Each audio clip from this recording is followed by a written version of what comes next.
오늘 함께 읽은 말씀을 중심으로 해서 은혜의 복음이라고 하는 제목으로 같이 말씀을 나누고자 합니다.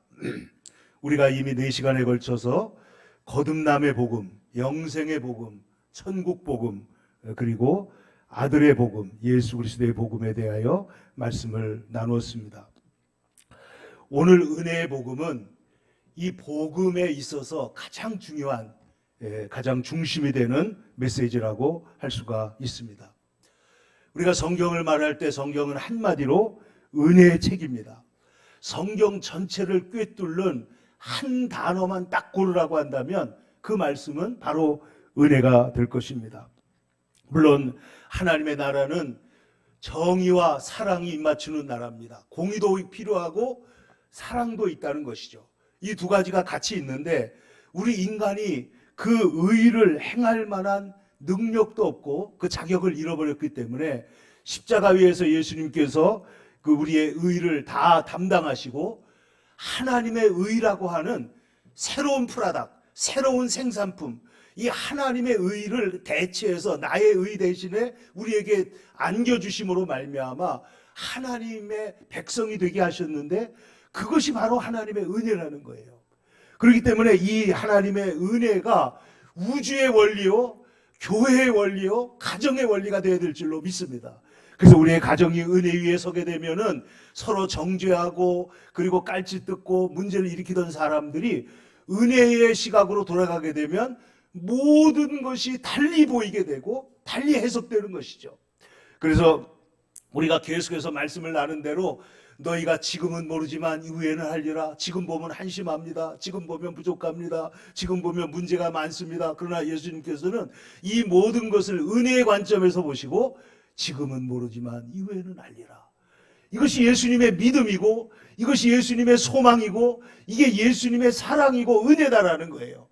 그래서 이 세상을 바꾸어 가신다 하는 것입니다.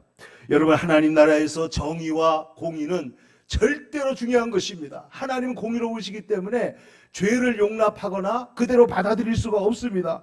그런데 하나님께서 우리와의 관계를 회복하기 위해서 아들 예수를 보내셨기 때문에 우리가 지난주에 아들의 복음이라고 말한 거예요. 이 아들을 통해서 독생자를 주셨으니 라고 하는 이 한 말이 말하는 것이 얼마나 중요하냐는 거예요. 독생자를 통해서 이 세상 하나님과 우리의 관계를 회복하는 일을 하셨습니다. 오늘 성경은 사도행전 가운데서 사도 바울이 그가 사랑하면서 3년 동안 눈물로 목회를 했던 에베소 교회를 떠나면서 하는 고별 인사요, 고별 메시지입니다. 그런데 이 사도 바울은 이 에베소 교회를 각별히 사랑했습니다. 그리고 3년 동안이나 눈물로 기도했습니다.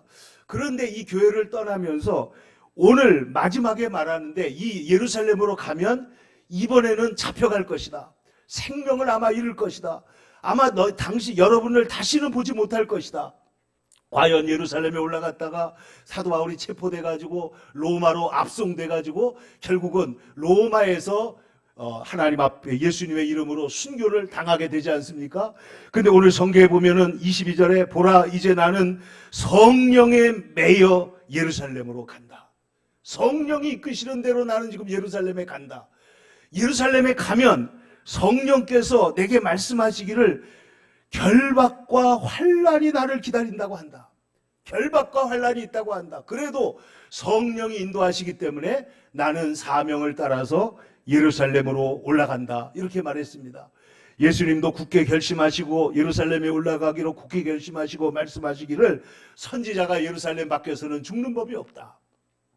오늘과 내일과 모레는 나의 길을 갈 것이다. 예수님께서 그렇게 말씀하시고 결심하시고 올라간 일이 있습니다. 그런데 오늘 사도 바울도 이제 성령에 이끌려서 예루살렘에 올라가는데 자, 이런 문제가 있다는 것입니다. 그런데 오늘 24절에 보면 굉장히 중요한 고백을 하고 있는 거예요. 다시 한번 24절 보세요. 내가 달려갈 길과 주 예수께 받은 사명 곧 하나님의 무엇을 전한다고요?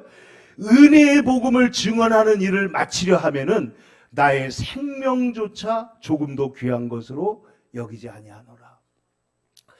은혜의 복음, 나의 달려갈 길, 예수님께 받은 사명, 그게 뭐냐면 은혜의 복음을 증언하는 것이라는 겁니다.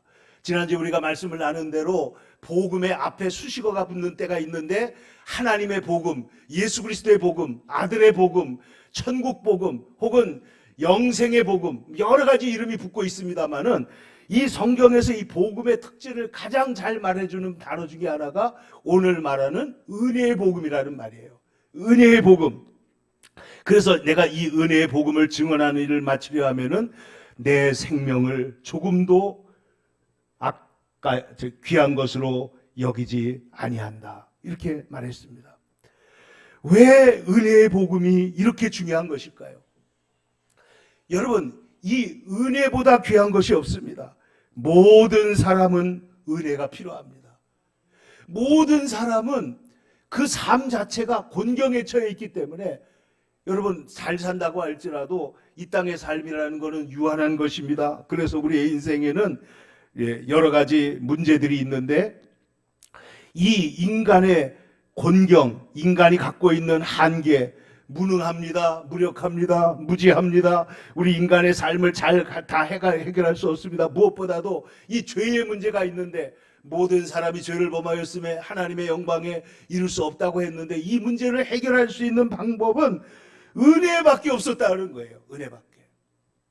그래서 은혜가 소중하다라고 말하는 것입니다. 이 은혜가 어떤 성격을 갖고 있느냐 하면은 여러분 우리가 나의 의나 나의 의로운 행위로 하나님에게 서려고 하면은 언제나 엎치락뒤치락 합니다. 어떤 날은 좀 관계가 좋은 것 같고 어떤 날은 안 좋은 것 같고 오늘은 이렇게 마음이 화가 나고 또 거짓말도 하고 화도 냈으니까 이제 나는 하나님 나라부터 영 멀어졌다 이렇게 생각을 하는데 우리와 하나님의 관계는 우리의 어떠함에 근거한 것이 아니라 하나님의 은혜에 근거한다는 거예요.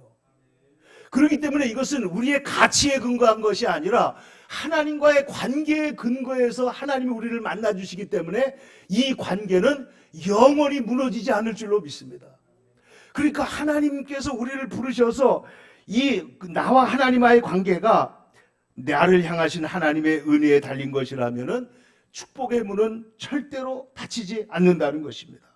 때때로 마귀가 우리를 찾아와서 너는 이런 사람이고 너는 천국 못 가고 그리고 이단들이 와가지고 이런저런 얘기를 하게 되면 나는 꼼짝없이 천국에 못 갈 죄인이라는 것이 드러난단 말이에요. 그러나 그 순간에 우리가 십자가를 향해서 예수님께로 달려나가면 주님이 우리를 위해서 뭐라고 말씀하시냐면은 내가 너를 사랑하고 내가 너를 위해서 십자가에 죽었고 내가 너를 사랑하기 때문에 너는 나에게 있다라고 말할 때 우리의 모든 문제가 해결될 줄로 믿습니다. 그러므로 사탄이 우리를 막아설 수가 없고 우리는 저 안전한 곳 우리의 소망이 걸린 주님의 십자가로 달려가게 되는 줄로 믿습니다. 그래서 예수님께서 우리를 위해서 행하신 일, 은혜가 뭐냐 하면은 한마디로 척스미스 목사님이 이렇게 정의를 했어요. 하나님이 우리를 위해서 행하신 일이다. 하나님이 행하신 일. 그런데 여러분 우리가 이제 요즘에는 시대가 좋아져가지고 성경을 스마트폰 안에서 다 보시잖아요. 여러분 오늘 관심이 있으면 집에서 한번 찾아보세요. 행하신이라고 하는 단어를 딱 넣고 찾아보세요. 그러면 하나님의 행하신 일들이 구약부터 신약까지 쫙 나오는데 하나님께서 무슨 일을 행하셨느냐? 애굽에서 우리를 나올 때 하나님께서 애굽의 말과 병거들을 다 물리치시고 우리를 건져내셨다. 그 행하신 일을 우리가 찬양합니다. 행하신 일을 찬양합니다. 주님이 행하신 일들이 우리를 살리시는 줄로 믿습니다. 내가 한 일은 보잘것이 없습니다. 그러나 하나님의 행하신 일, 그래서 우리가 성경을 볼 때 이것도 해야 되고 저것도 해야 되고 온갖 의무 규정으로 가득 찬 책이라고 세상 사람들이 생각하지만은 성경은 하나님이 행하신 일을 가르친 것입니다. 할렐루야. 여러분 보세요. 태초에 하나님이 천지를 창조하시니라. 하나님이 행하신 창조를 가르쳐 주는 거예요. 하나님이 세상을 이처럼 사랑하사 독생자를 주셨으니 하나님의 행하신 일을 가르쳐 주는 책이란 말이에요. 그러니까 성경을 읽을 때 하나님의 행하신 것을 보고 그 일이 나에게 어떤 것을 요구하는지 나를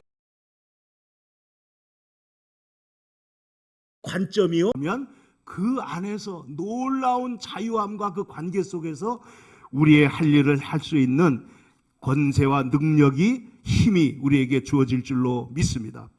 그러므로 이 하나님의 은혜는 죄사함을 받을 뿐만 아니라 또는 이 세상의 인과응보를 초월합니다.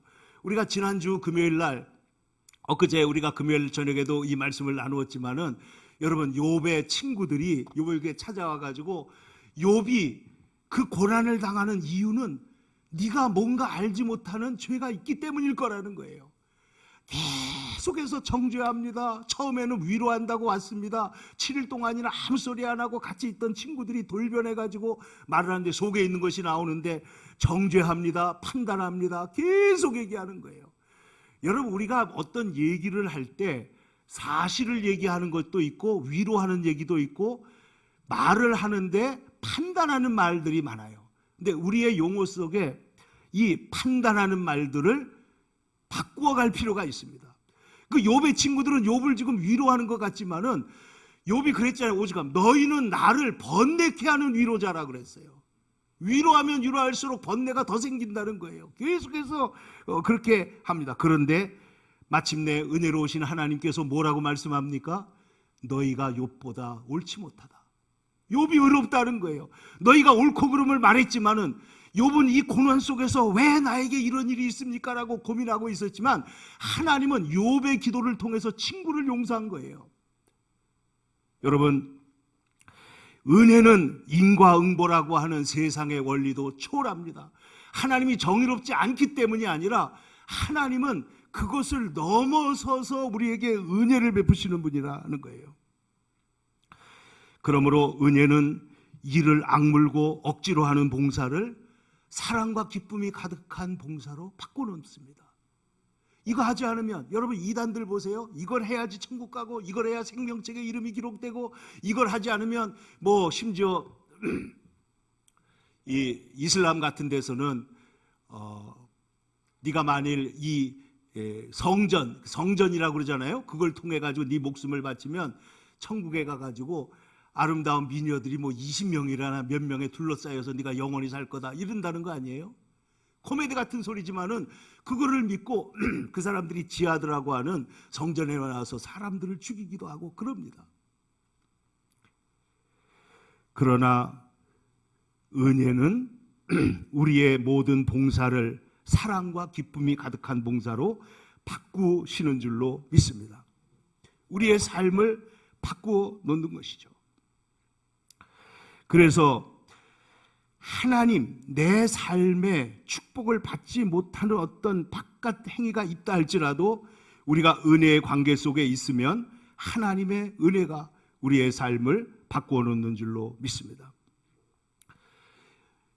청 목사님이 왜 은혜는 모든 것을 변화시키느냐인가 하는 책을 쓴 일이 있습니다. Why Grace Changes Everything 이런 책을 썼습니다.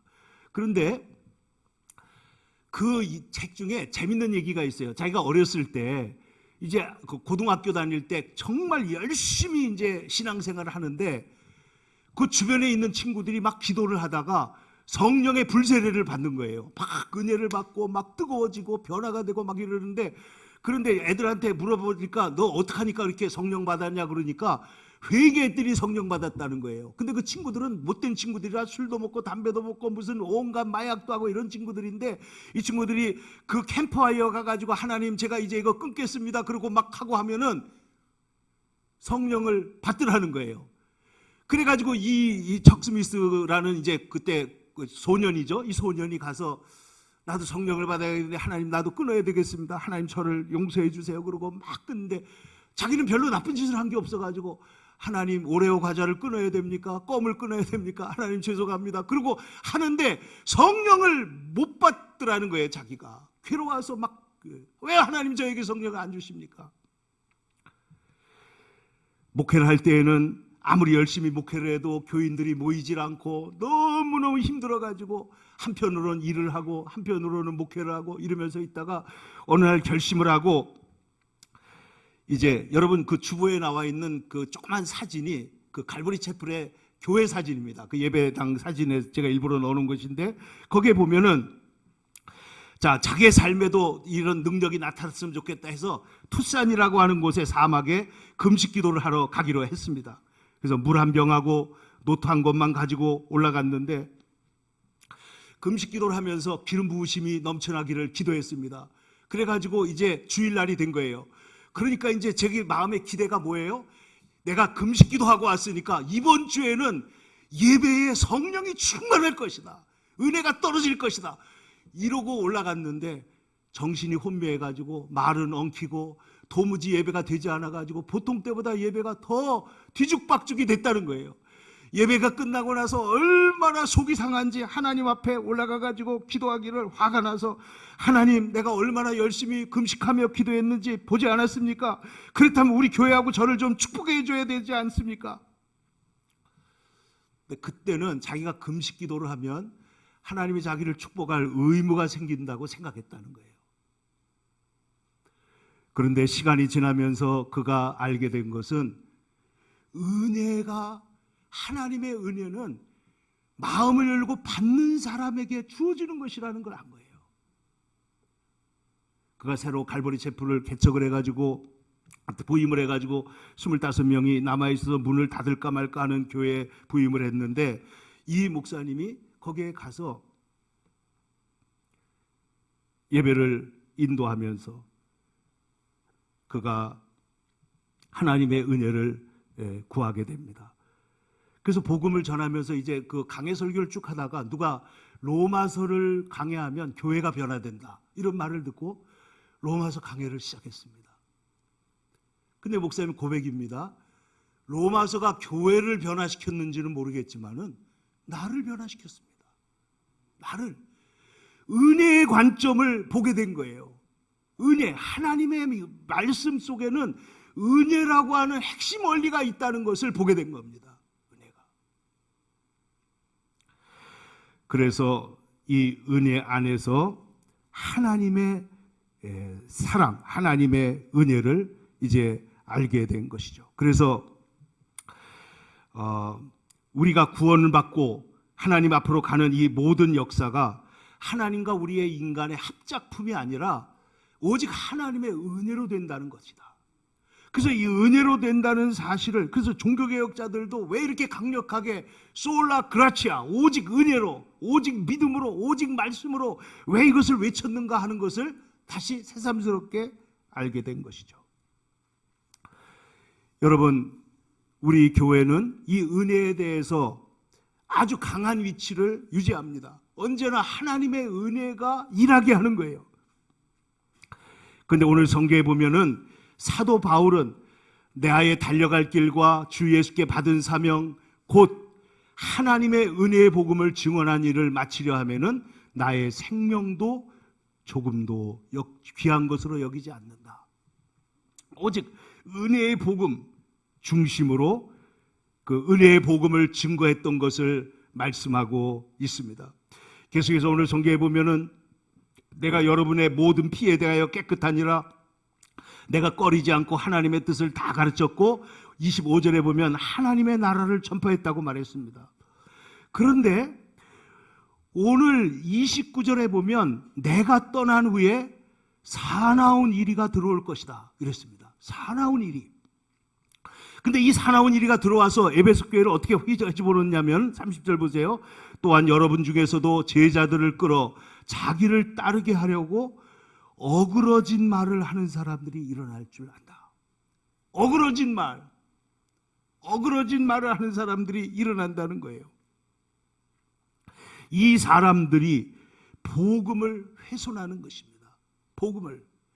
여러분, 모든 이단들의 특징이 뭐냐면은 이단들은 예수 그리스도의 은혜를 제거하고 그 자리에 자기를 넣는 거예요.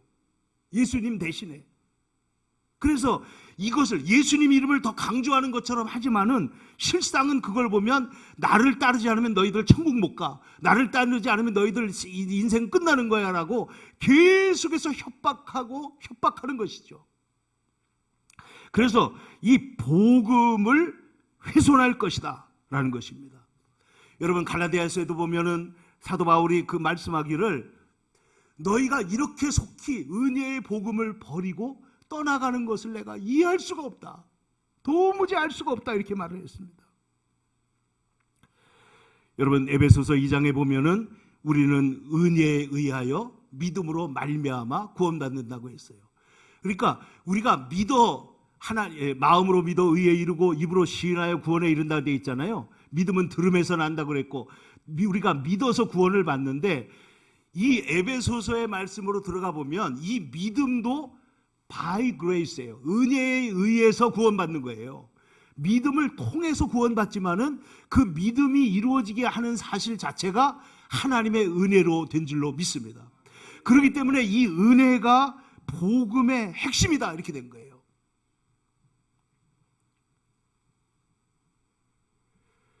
그래서 오늘 사도 바울은 이제 이렇게 말씀합니다. 31절에 다 같이 한번 읽겠습니다.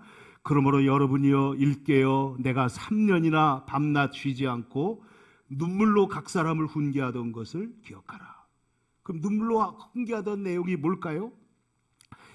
32절을 계속 보시면 지금 내가 여러분을 주와 그 은혜의 말씀에 부탁합니다.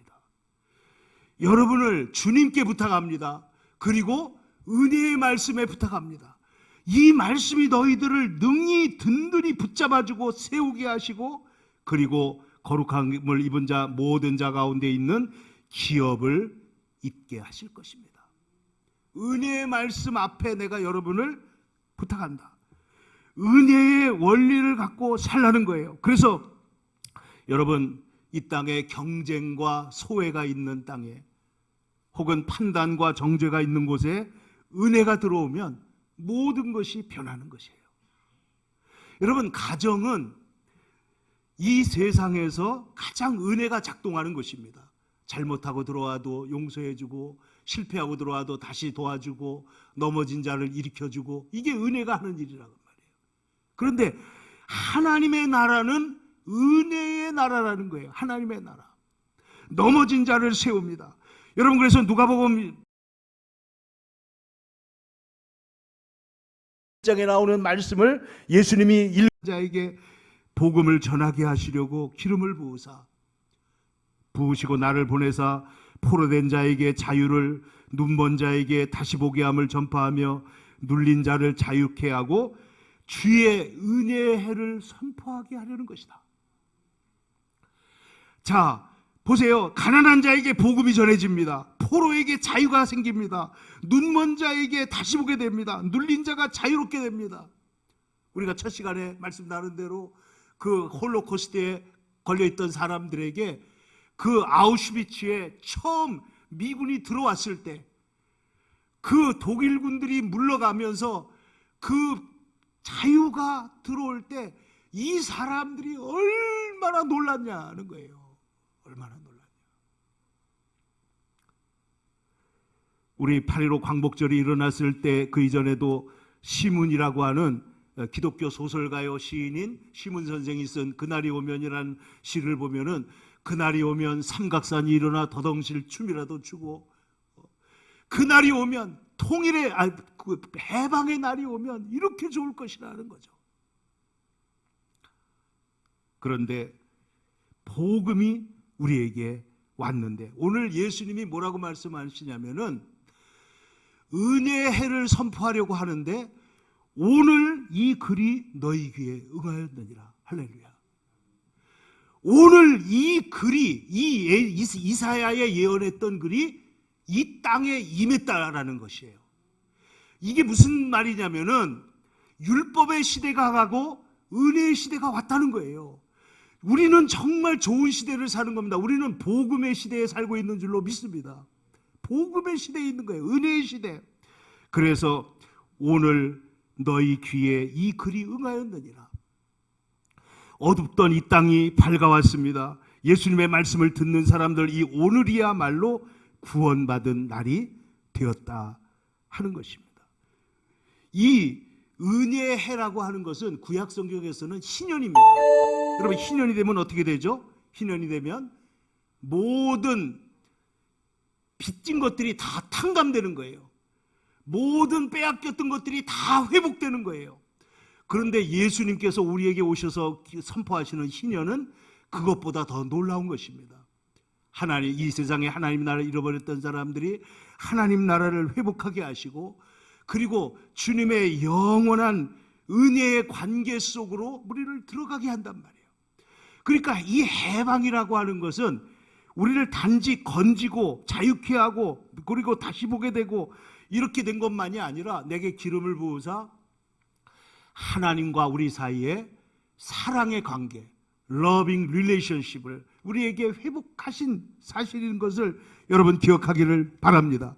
그러므로 하나님께서 우리와 함께 하신 이 시간, 은혜의 시간이 되면 모든 것이 회복이 되는 거예요. 여러분, 욥의 시간을 한번 생각해 보세요. 욥은 큰 고통 가운데서 자녀들을 잃고, 그리고 아내도 자기를 이해해 주지 않고 고통 가운데 있으면서 하나님 앞에 기도합니다. 자기 생일을 저주합니다. 그리고 자기의 고통이 얼마나 심한지, 하나님 욥이 뭐기에 이렇게 신경을 쓰십니까? 침 삼킬 동안도 저를 좀 이렇게 평안하지 않으니 이걸 고통을 어떻게 하면 좋습니까? 그러다가 그는 말하기를 내가 육체 밖에서 하나님을 보리라. 하나님의 나라를 바라보고 그가 이렇게 주님을 향해서 믿음으로 가는 거예요. 그런데 성경을 보면 욥의 시간, 고난의 시간이 지나고 나자 하나님께서 은혜와 회복의 시간을 주시는 줄로 믿습니다.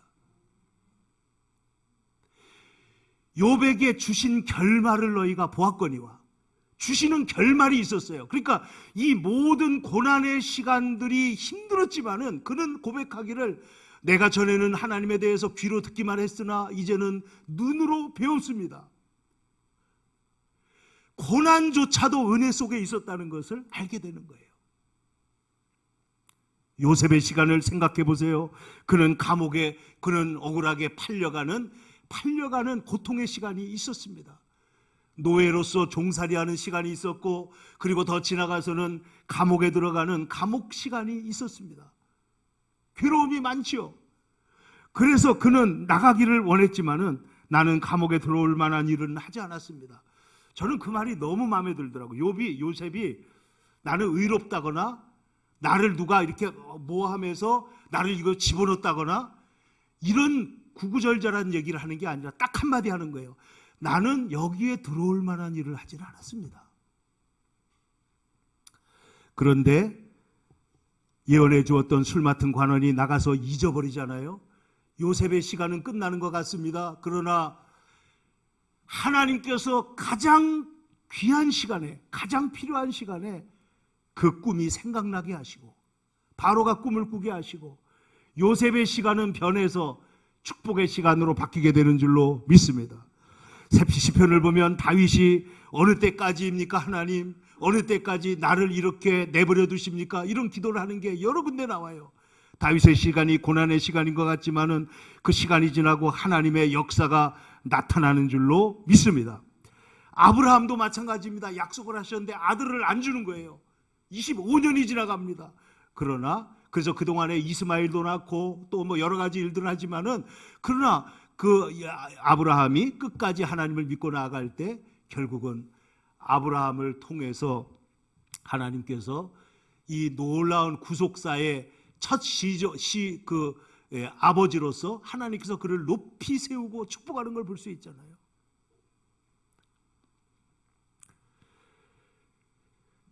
전에는 교회에서 베델 성경 공부라는 걸 많이 했습니다. 베델 성경 공부, 저도 이 강의를 여러 번 했었는데 베델 성경 공부도 있고 또 크로스웨이 뭐 이런 성경 공부, 좀 방대한 성경 공부를 한 적이 있었는데, 이 베델 성경 공부 첫머리에 보면 이런 얘기가 나옵니다. 하나님께서는 가장 정확한 시간에 예수님을 통해서 복음의 역사를 시작했다는 거예요. 여러분 아시는 대로 로마 시대에 예수님께서 태어나잖아요. 그 로마의 속국입니다. 근데 이것으로 인해서 어떤 일이 있습니까? 언어가 통일되고, 그리고 우리 같으면, 옛날 같으면 지금 무슨 여권이 있습니까? 뭐가 있습니까? 다른 나라 가기가 쉽지 않았을 텐데 로마가 모든 나라를 다 길을 뚫어놨으니까 아무데나 갈 수 있는 거예요. 여러분 사도 바울이 복음 전하러 다니는데 패스포드 그 여권하고 거기에 비자 받고 이랬다는 얘기 성경에 봤어요? 없어요. 다 가는 거예요, 마음대로. 그러니까 여러분 보세요. 가장 좋은 시간에 문화가 통일됩니다. 언어가 통일됩니다. 전 세계로 나갈 수 있는 길이 열립니다. 온 나라 사람들이 섞여 있어가지고 완전히 믹싱 되어 있습니다. 이런 시대에 하나님께서 가장 좋은 시대에 복음을 전하게 하려고 예수님을 그 시대에 오게 하셨다. 하나님이 하시는 일에는 우연이 없고 하나님이 하는 일에는 모든 것이 계획되어 있다라고 말한 것이에요. 근데 오늘 예수님께서 오셔서 말씀하시기를 율법은 율법과 선지자는 요한 때까지요. 세례 요한까지요. 그 이후로는 복음이 나타나서 사람마다 천국을 침노하게 된다고 말하신 것입니다.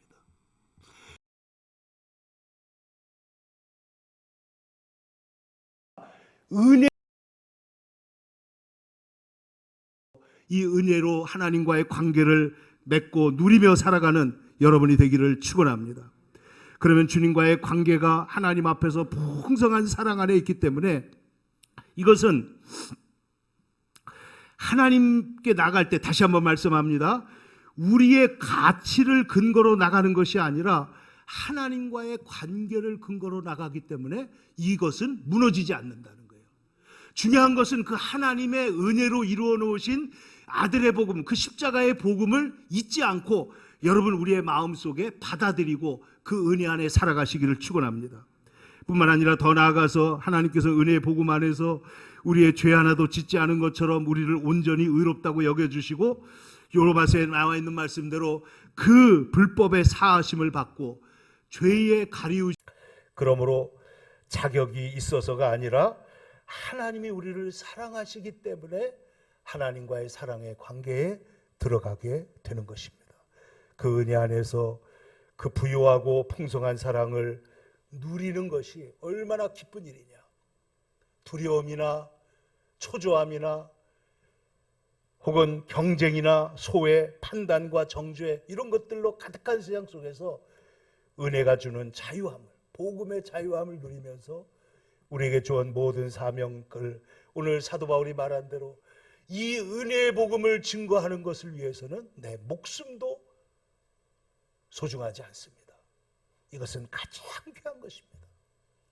이 은혜의 복음으로 저와 여러분이 살고 이 복음을 증거하여 세상을 하나님의 은혜로 해방하면 이 은혜가 죄인된 생활을 바꿉니다.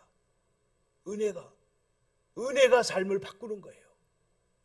그래서 이 은혜를 통하여 하나님의 놀라운 변화의 역사, 주의 십자가의 은혜를 맛본 사람들이 그 은혜 안에서 새롭게 세상을 바꿔나가는 이야기, 그러한 일들을 우리가 우리의 삶 속에서 계속해서 보여주고 만들어갈 수 있는 귀한 성도들이 되기를 간절히 축원합니다. 기도하겠습니다.